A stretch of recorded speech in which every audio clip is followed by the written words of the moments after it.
സർപ്പങ്ങളെ ദൈവങ്ങളായി ആരാധിക്കുന്ന രീതി കേരളത്തിൽ നൂറ്റാണ്ടുകൾക്ക് മുൻപേയുണ്ട്.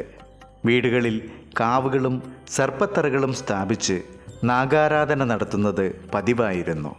ഇന്നും ധാരാളം ആളുകൾ പൂജകൾ നടത്തുകയും സംരക്ഷിക്കുകയും ചെയ്യുന്ന ധാരാളം നാഗക്ഷേത്രങ്ങൾ കേരളത്തിലുണ്ട്. അവയിൽ ഏറ്റവും പ്രധാന ഇടങ്ങളിലൊന്നാണ് പാലക്കാട് ജില്ലയിലെ ചെറുപ്പുളശ്ശേരിക്കടുത്തുള്ള പാതിരിക്കുന്നത്ത് മന. 1000-ലേറെ വർഷങ്ങളുടെ പഴക്കമുള്ള പ്രതിഷ്ഠയാണ് ഇവിടെയുള്ളതെന്ന് പറയപ്പെടുന്നു.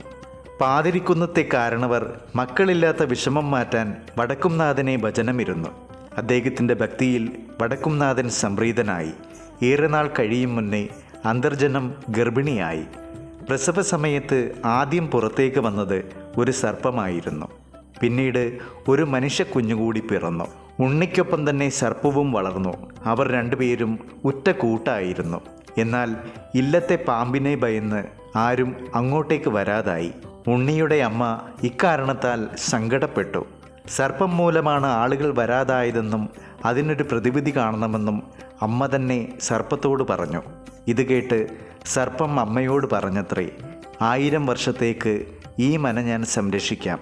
അതിനുശേഷം വംശം വേരറ്റു പോകും. അമ്മ നിത്യവും ഒരു നേരം എനിക്ക് ഭക്ഷണം തരണം. ഇത് പറഞ്ഞ് ആ സർപ്പം വടക്കിനിയിൽ മറഞ്ഞു. വാക്ക് നൽകിയതുപോലെ 1000 വർഷത്തേക്ക് സർപ്പം മന കാത്തു.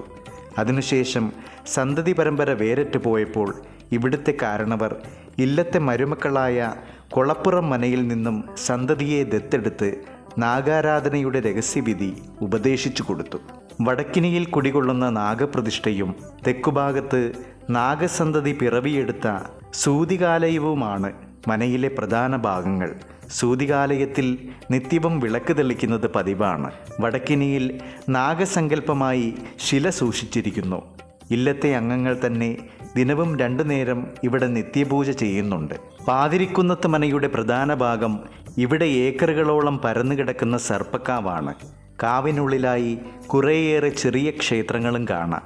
നാഗരാജനെ ആരാധിക്കുന്ന ഇവിടുത്തെ പ്രധാന ക്ഷേത്രം മനയ്ക്കുള്ളിലാണ് സ്ഥിതി ചെയ്യുന്നത്. അരിയും മഞ്ഞൾ മിശ്രിതവും വിഭൂതിയും ചേർന്ന ഒരു പ്രത്യേകതരം പ്രസാദം ഇവിടെ നിന്നും ലഭിക്കും.